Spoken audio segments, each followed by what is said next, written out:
Okay, here we are. Fresh start, cold. Let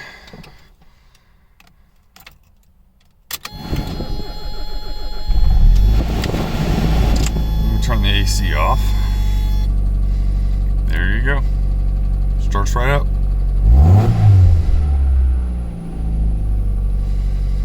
You can see the oil pressure gauge shows nothing because the sensor needs replaced. I don't want to rev it too high since it hasn't warmed up yet.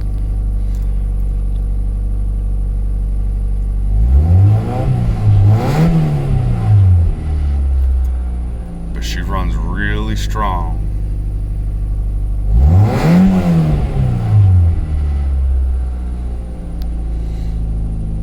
It's got that racing beat exhaust on it.